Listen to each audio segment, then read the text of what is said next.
ప్రతి జన్మలోన జతగానే ఉందాములే. ఓ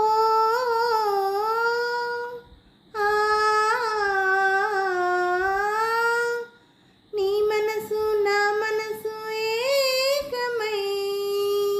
హలో అండి, నమస్తే అండి అందరికీ. ఈ పాట మీకు నచ్చినట్టయితే లైక్ చేయండి, షేర్ చేయండి, సబ్స్క్రైబ్ చేయండి. అలాగే నా ఛానల్ ఆదరిస్తున్న ప్రతి ఒక్కరికి, నా సబ్స్క్రైబర్స్ అందరికీ, అలాగే యూట్యూబ్ వరకు అండి ప్రతి ఒక్కరిని ఆదరిస్తూ ముందుకు నడిపిస్తున్న యూట్యూబ్ వరకు మరీ కృతజ్ఞతలు తెలుసుకుంటున్నాను.